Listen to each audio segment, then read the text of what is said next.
stipendiya har bir fakultetdan bir nafar talabaga berilganligi bois qiyinchiliksiz natijani his qilib ham bo'lmaydi va shu tunlari bilan uxlamay qilgan mehnatlarim va shuning uchun ham bu mukofot menga oddiy mukofot emas. Dastlabki yillardanoq faollikka erisha boshladim.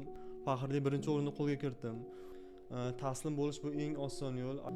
Otamdan hayotda eng katta o'rgangan fazilatim, hislatim bu rahbarlik mas'uliyati qanday bo'ladi. Ota bu sizga hayotda o'sha g'alabalaringizga erishishingiz uchun bor vujudidan, bor sarmoyasidan voz kechgan inson bo'lsa, ona sizning bor dardingizni eshituvchi insondir. Ota-onani hech qachon unutib bo'lmaydi. Assalomu alaykum aziz tinglovchilar. Bugungi podkastimiz aziz mehmoni Yormamatov Diyorbek, xush kelibsiz. Assalomu alaykum, rahmat kattakon. O'zingiz haqida ozroq ma'lumot bersangiz? Taklif uchun avvalambor rahmat sizga. Xursand bo'ldim. Men Yormamatov Diyorbek, Toshkent davlat iqtisodiyot universiteti bank fakulteti 4-bosqich talabasiman. Siz Abdulla Qahhor stipendiyasini qo'lga kiritdingiz. Bu yo'lda sizda qiyinchiliklar bo'ldimi? Avvalambor bilasiz, bizning universitetimizda iqtidorli talabalar juda ham ko'p. Bu o'z navbatida konkurensiyani yuqori darajaga olib chiqadi. Bu stipendiya har bir fakultetdan bir nafar talabaga berilganligi bois bu stipendiya juda ham ko'p insondan mehnat, mashaqqat va mas'uliyat talab qiladi. Va bu stipendiyani olish yo'lida men talabalarga tavsiya bermoqchiman, ya'ni o'qishda doim a'lo baholarga o'qish, birinchi navbatda ilmiy rahbarni tanlash va universitetda o'sha ilmiy rahbar bilan birgalikda hamkorlikda maqola va tezislarni chop etish va universitet hayotida bo'ladigan barcha tanlov va tadbirlarda faol ishtirok etishini aytib o'tmoqchiman. Va yana qiyinchiliklarga to'xtalib o'tadigan bo'lsak, avvalambor qiyinchiliklarsiz inson hech qanday natijaga erishib bo'lmaydi. Barcha sohada qiyinchiliklar bo'ladi.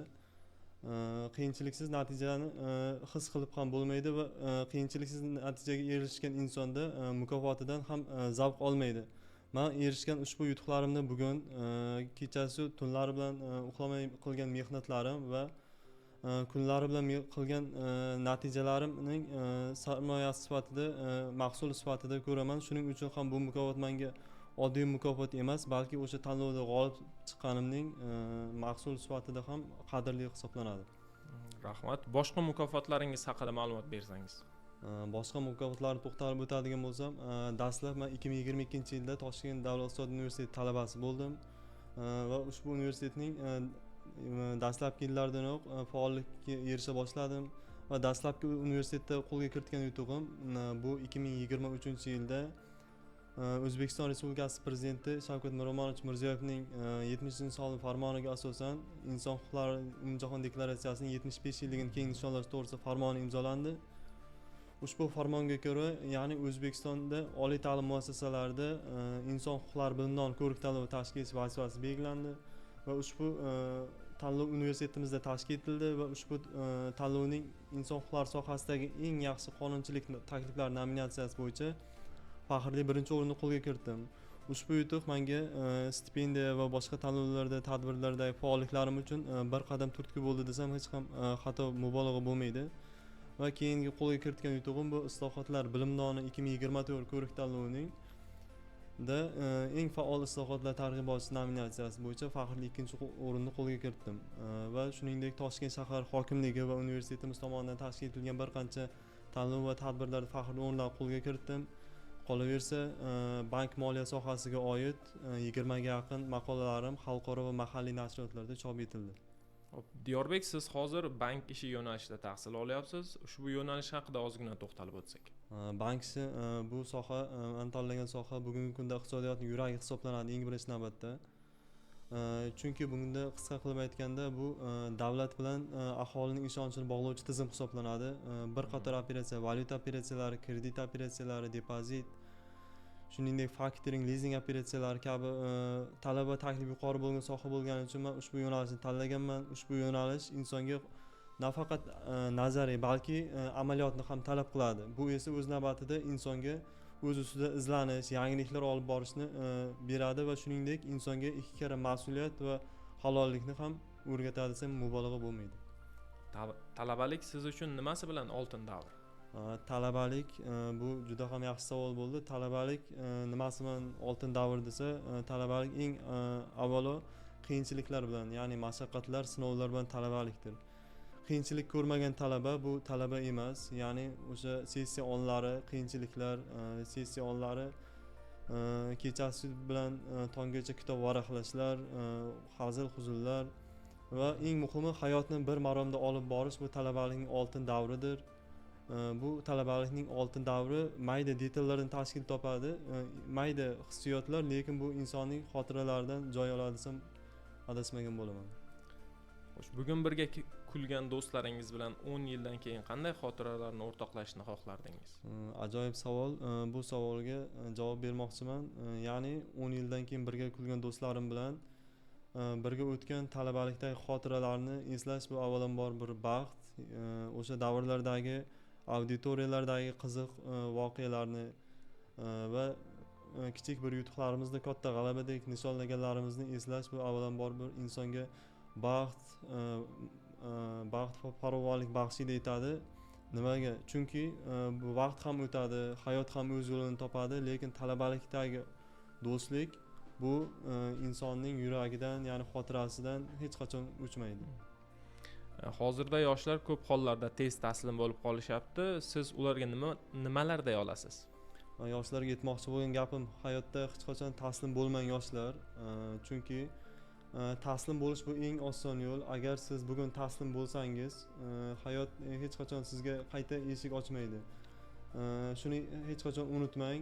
Agar bugun siz taslim bo'lsangiz, hayotingizda ortdagi sizning imkoniyat yana qayta berilmaydi.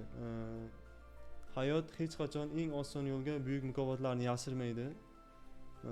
Agar siz bugun taslim bo'lsangiz, faqatgina yarim qurilgan orzularning qurboniga aylanasiz. Misol uchun men buni hayotimda juda ham ko'p marta sinovdan o'tdi, juda ham ko'p tanlovlarda qatnashdim, konferensiyalarda va tadbirlarda ishtirok etdim. Gohida insonda charchoq bo'ladi, gohida umidsizlik bo'ladi. Hayotda intilgan, harakat qilgan insonning orzulari sari intilaveradi. Masalan, misol uchun olma daraxtini misolga keltiraylik. Bilasiz, daraxtning eng baland shoxida shirin mevalar pishadi va ushbu shirin mevani tatgan, lazzatini his qilgan inson yana harakatda davom etadi orzulari sari. Harakatdan to'xtab, o'z yo'lida taslim bo'lgan insonda faqatgina pastdagi mevalar bilan kifoyalanadi. Shuning uchun yoshlar bugun sabr qiling, mehnat qiling va muvaffaqiyat sari intilishda davom eting. Diyarbek, hayotdagi eng katta qo'rquvingiz qaysi? Hayotdagi eng katta qo'rquvim bu ota-onamdan bog'layman, ya'ni ota-onamning ishonchini yo'qotish deb bilaman.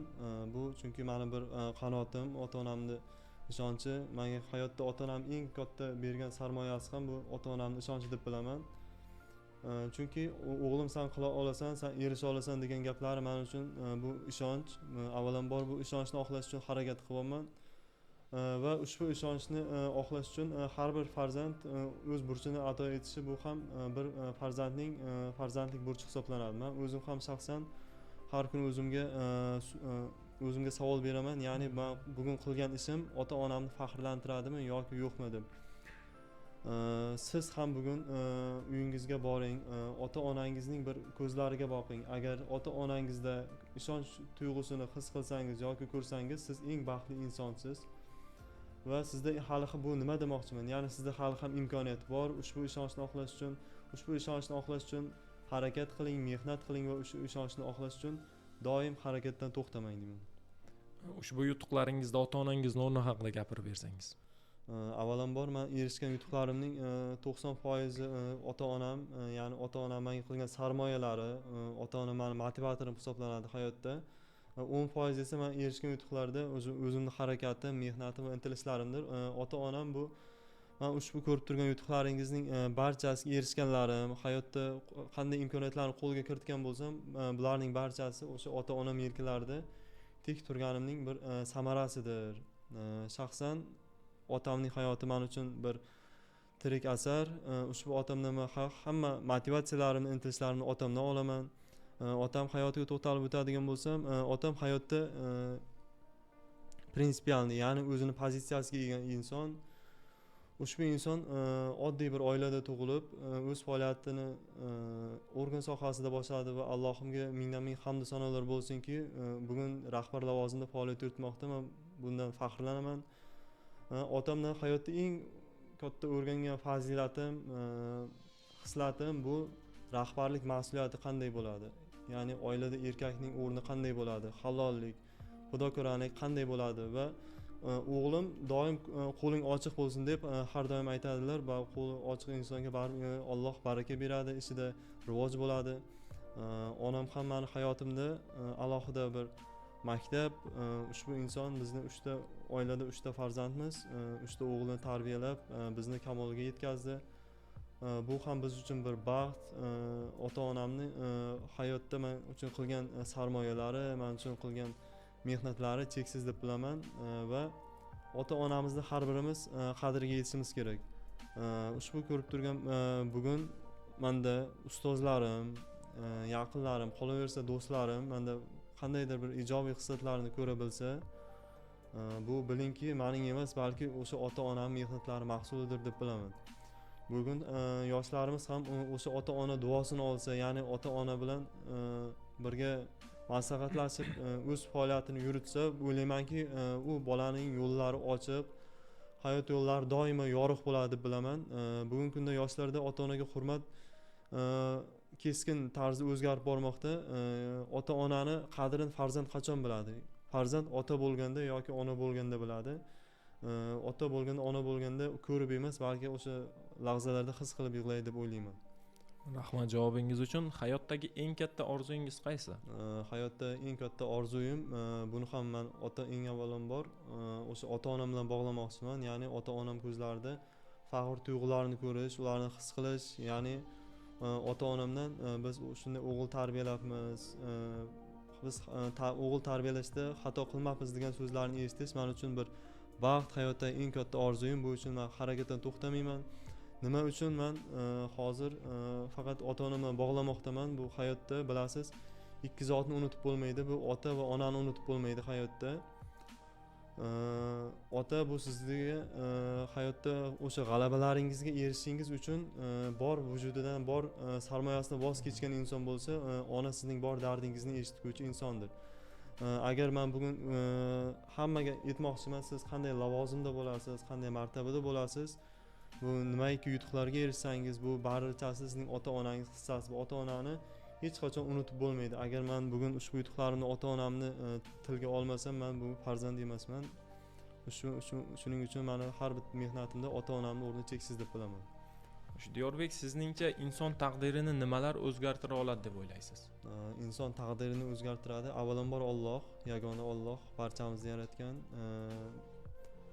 Inson taqdirini ko'pchilik aytishadi, insonning taqdiri o'z qo'lida deydi.